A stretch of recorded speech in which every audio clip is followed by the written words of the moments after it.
This dinner might be a little over my budget, but hey, you're the one who invited me, right? I said it as a joke. Well, mostly. Edna, sitting across from me, gave me a sly smile and took a slow sip of her iced tea. Oh, don't worry, Fred. I've got this. We were at Maggie's Grill, the kind of small-town Texas restaurant where you could get a great steak without having to sell a kidney. The air smelled like hickory smoke and nostalgia, and the checkered tablecloths added to the charm. It was the perfect spot for a first date, casual, unpretentious, and low risk. I had met Edna through a community seniors group. We had exchanged letters, yes, actual handwritten letters, and I was charmed by her wit and old-fashioned way of speaking. Based on her words, I had pictured her as a sophisticated woman, maybe the type who had spent her life collecting rare books or hosting poetry readings. But when she walked into the restaurant, I did a double take. She was dressed in a faded floral dress, the kind you might find at a thrift store, with scuffed sneakers that looked older than my grandkids. Her purse had seen better days, and she carried herself with the ease of someone who had nothing to prove. I wasn't sure what to make of it.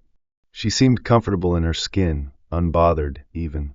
But my protective instincts kicked in. Was she struggling financially? Was she one of those proud folks who refused help even when they needed it? Then she picked up the menu and, without hesitation, ordered the most expensive steak on the list. That threw me. I looked at my own menu, hesitating. I wasn't cheap, but I was careful.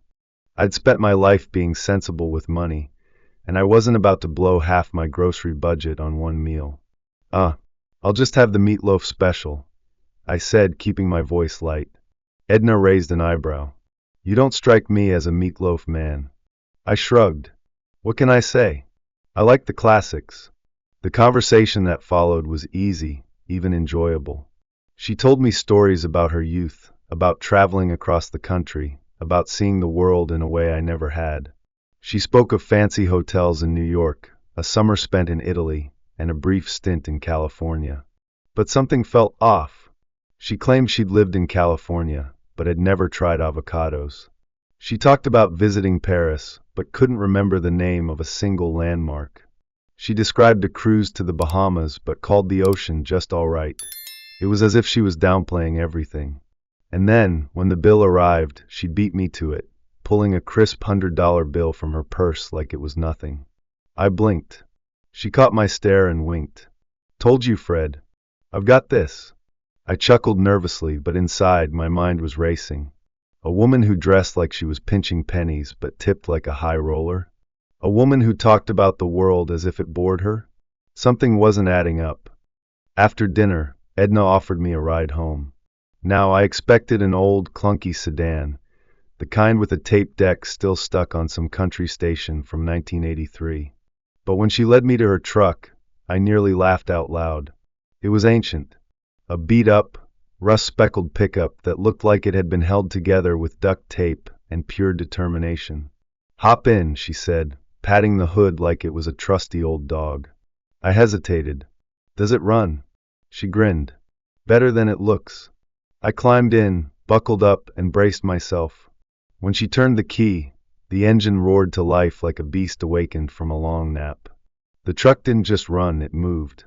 Edna drove with confidence, maneuvering the streets like she was behind the wheel of a sports car. You handle this thing well, I said, watching her shift gears smoothly. She shrugged. You get used to it. That was clue number one. Most folks who drove old beaters did it, because they had to. But Edna? She drove that truck like it was a choice. Clue number two came when we pulled up to her house. From the outside, it was a modest little cottage. White picket fence, porch swing, flower beds that looked like they'd seen better days.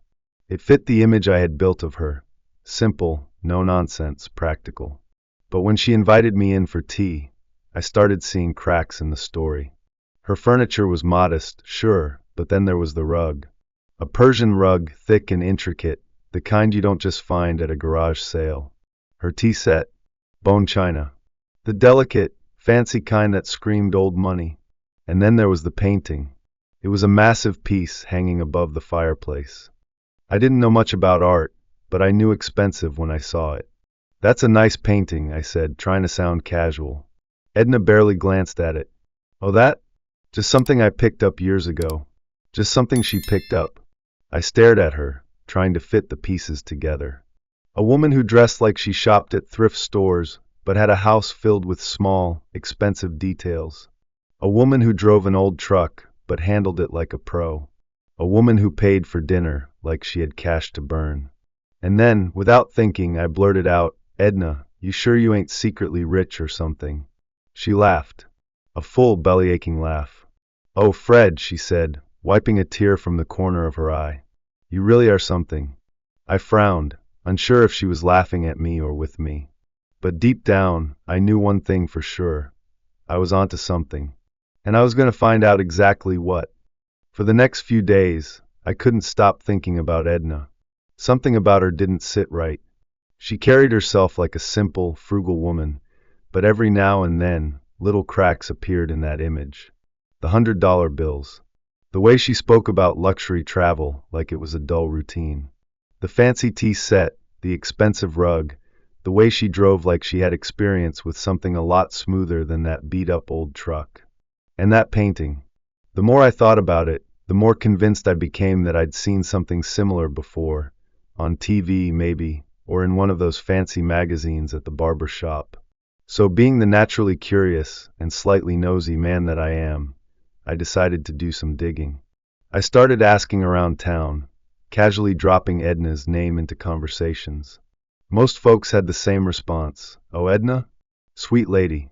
Keeps to herself." But then, one afternoon at Pete's breakfast shack, I hit gold. Old Sam, the town's unofficial historian, leaned in when I mentioned Edna. "You know she used to live out west, right? California, I think. Came here a few years back, bought that little cottage of hers in cash." That caught my attention.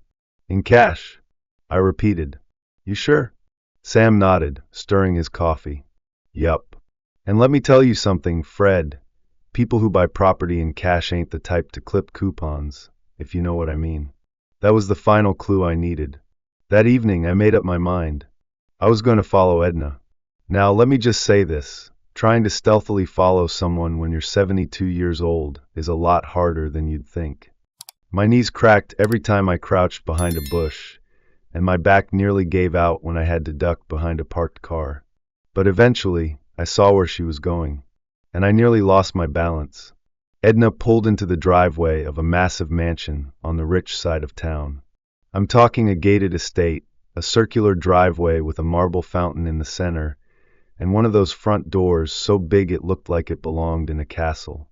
I stood there, mouth hanging open, as she stepped out of her dusty old truck like she owned the place. Because, as it turned out, she did. The next evening, I invited Edna out for a walk. I was going to get some answers. As we strolled through the park, I decided to be direct. "So Edna," I started casually, "you live in a cottage, drive an old truck, and dress like you thrift shop for sport." She smirked. And yet," I continued, eyeing her, "you just happened to visit a mansion last night that looked suspiciously like your real home." She chuckled, shaking her head. Fred, you really are something else." "Edna," I said, stopping in my tracks, "are you secretly rich?" She gave me a long, amused look. Then, without hesitation, she said yes. I blinked. "Wait, what?" She laughed, linking her arm through mine as we kept walking. "I was married once. My late husband was, well, let's just say he was very successful. When he passed, he left me more money than I could ever spend." "But why?" I gestured vaguely at her outfit. "Why all of this?" She sighed, her expression turning thoughtful. "Because, Fred, do you know how many men have tried to court me just because of my money?" I frowned. "Well, I sure hope you don't think I'm one of them." She squeezed my arm. "That's exactly why I did it. I wanted to see if someone liked me for me, not my bank account." I let out a low whistle. "So you were testing me?" She grinned. "Oh, don't be so dramatic. I just wanted to see how you'd treat a woman you thought had nothing to offer but good company." I had to admit, that was clever. "All right, fine," I said, shaking my head. "But one question." I smirked. "If you're so rich, why the heck are you still driving that truck?" She laughed. "Because it's fun. and it weeds out the people who only care about status. I had to respect that, and just like that, everything made sense. The weeks that followed were some of the best I'd had in years. Now that I knew Edna's secret, she stopped holding back stories from her past.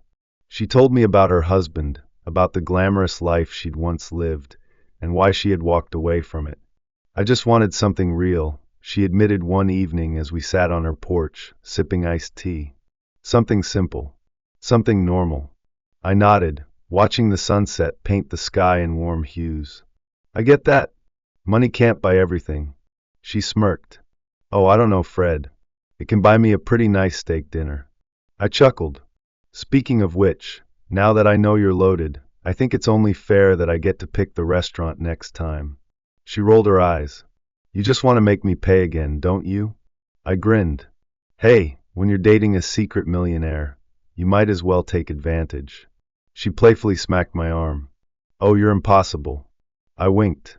And yet, here you are, still sitting with me. She sighed dramatically.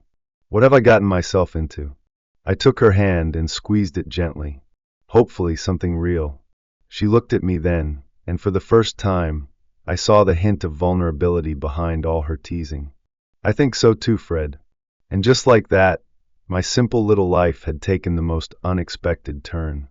I had thought I was stepping in to rescue a woman in need. Turns out she didn't need saving. But somehow she still managed to save me. Maybe love doesn't care about wealth. Maybe all it really needs is two people willing to share a laugh, a good meal, and the occasional prank on an unsuspecting old man. And honestly, that was more than enough for me.